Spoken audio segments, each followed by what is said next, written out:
25 फरवरी, सेवा के अभाव। 2 कुरिन्थियों 12:15। अगर मैं तुमसे अधिक प्रेम रखता हूँ तो क्या मुझे कम प्रेम मिलना चाहिए?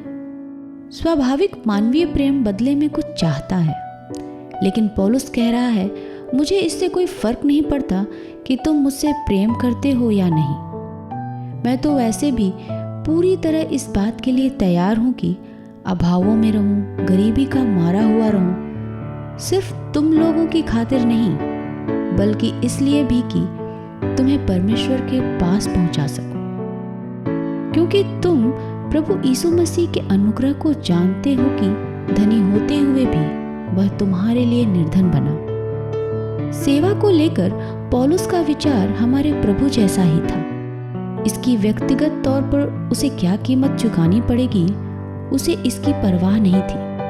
वह खुशी से उसे चुकाने के लिए तैयार था।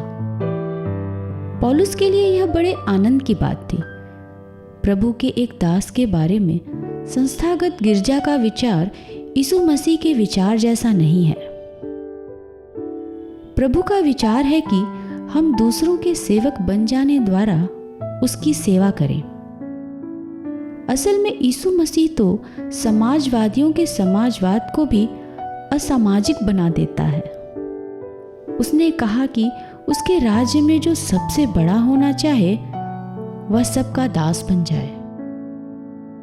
एक संत की सच्ची परख सुसमाचार प्रचार के लिए नहीं, बल्कि ऐसा कुछ करने के लिए तैयार रहने में है, जैसे चेलों के पैर धोना। मतलब ऐसे काम जो मानवीय आकलन में तो मामूली नजर आते हैं, लेकिन परमेश्वर की नजर वही सब कुछ है।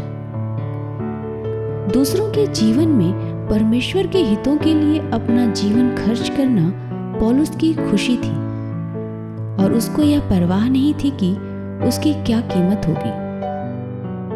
लेकिन हम सेवा के लिए निकलने से पहले ठहरकर अपनी व्यक्तिगत और आर्थिक जरूरतों के बारे में सोचते हैं। क्या ऐसा तो नहीं कि प्रभु मुझे वहां की बजाय वहां भेजना चाहता हो? और मेरा वेतन क्या होगा? वहां मौसम कैसा रहता है? मेरी देखभाल कौन करेगा? एक आदमी को यह सब तो सोचना ही चाहिए। ये सब संकेत हैं कि परमेश्वर की सेवा करने के बारे में हमारे अंदर अभी संकोच है। लेकिन पौलुस की न कोई शर्त थी और न ही संकोच।